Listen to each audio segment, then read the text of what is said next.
Brigitte Gainsbourg, rien que pour les oreilles, et parce qu'elle est en photographie dans une exposition dont on va parler avec Henri Jean, qui nous a forcément rejoint. Le photographe en question, c'est Jean-Marie Perrier, photographe des stars. Ah ben, un dinosaure, si je peux me permettre. Ouais, c'est sympa pour non, son âge. Non, mais je l'adore. Non, mais vous savez la phrase de Diderot, j'ai plus de souvenirs que si j'avais 1000 ans. Oui. Jean-Marie Perrier, il a plus de souvenirs que s'il avait 1000 ans. C'est un cliché. De Diderot. Mais bien sûr, c'est un cliché, voilà. Non, mais un garçon extraordinaire, un monument historique, Oui. qui a photographié tous les monuments historiques des années 60. Si, c'est même pas, je veux dire, de la photo, c'est du témoignage, c'est des souvenirs immémorables, c'est gravé, je veux dire, fixé sur la pellicule. Souvenir bien vivant, avec un homme bien vivant qui sait en parler en plus. La galerie, la galaxie, je veux dire, des stars des années 60, c'est grâce à Jean-Marie Perrier que ça a été enraciné et enregistré à jamais pour l'avenir, pour le futur, pour l'éternité. Et alors, on va vous raconter dans le reportage à la suite de quel hasard, enfin de quel fait, il a fait, dans les années 90, il a fait les créateurs de mode. Voilà. Et alors, toutes ces photos de créateurs de mode dans lesquelles il y a le nec plus ultra, le gratin du panier, de tout ce qui était la mode en France et dans le monde, donc, qui est réuni sur les photos de Jean-Marie Perrier, qui sont exposées. Et alors, les photos de Jean-Marie Perrier, vous les avez en tête, à Nicette et Charles Maison, bien sûr. On pense aux stars et on oublie la mode, parce qu'il a été très discret sur ce sujet. C'est-à-dire que c'était une parenthèse glorieuse de sa vie, mais une parenthèse, c'est pas l'essentiel de son existence, parce qu'il a réalisé des films, Jean-Marie Perrier. D'ailleurs, il recherche la copie de Tumucumac, si quelqu'un le trouve, il peut lui donner. Il a réalisé 2 films avec Jean-Marie, avec Jacques Dutronc, il était le compagnon de Françoise Hardy, il écrit des bouquins, il vit dans l'Aveyron, il a donné ses photos à la galerie de Villeneuve d'Aveyron, donc dans le centre du village, on peut voir ce genre de choses. Mais les photos de Jean-Marie Perrier, pour revenir à ce que je voulais dire au début, c'est que c'est des photos magnifiques, mais c'est des photos qui sont mises en scène. C'est-à-dire que Jean-Marie Perrier, c'est pas quelqu'un qui arrive et qui va photographier comme ça. Il orchestre, c'est l'âme d'un cinéaste, c'est un véritable œil. Je veux dire, c'est mis en scène de façon magnifique. Comme je vois que vous êtes impatient, vous trépignez de voir ces photos. Ce sont donc des photos de mode magnifiques qui sont exposées. Si on vous laisse parler, vous pouvez tenir 2 heures. Ah oui, là, sur Jean-Marie, on peut tenir. Alors, c'est à la Galerie 12, chez Valériane Giscard d'Estaing, qui est, on me le demandait tout à l'heure, qui est la fille de l'ancien président, bien évidemment, qui a une Galerie 12 dans le Marais. En avant, allons chez Valériane et chez Jean-Marie. Voilà.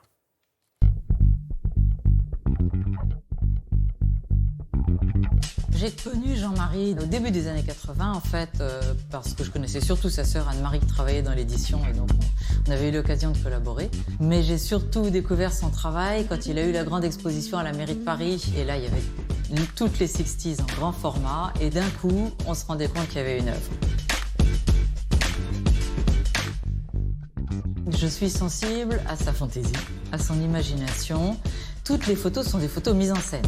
C'est très construit et c'est très décalé toujours. Et quand on voit les photos de l'exposition qui datent des années 90, essentiellement 95, qui sont extrêmement modernes. C'est pas seulement Mick Jagger ou Carla Bruni, c'est vraiment eux photographiés par Jean-Marie Perrier. Ces photos-là représentent une période de ma vie, comme les années 60 représentent une autre période de ma vie. Mais c'est normal parce que de toute façon, j'ai changé de vie tous les 10 ans. Ça, c'était la modernité. Aux années 60, on était le futur. C'est une idée de ma sœur Anne-Marie au départ, qui dirigeait le journal Elle à l'époque. Elle m'a dit, bon, on va faire une série sur l'univers des créateurs. Et en fait, c'était très malin parce qu'au fond, les couturiers des années 90, c'était les nouvelles rockstars. La photo de Karl. Bon, j'ai la chance que Karl accepte. On arrive, il neige. Attendez, la neige, ça donne du talent à n'importe quel photographe, il ne faut pas rêver. Quand il y a la neige, déjà, la moitié du boulot est fait. La photo de Saint-Laurent, moi, elle me touche beaucoup parce que c'est certainement la dernière séance qu'il a fait.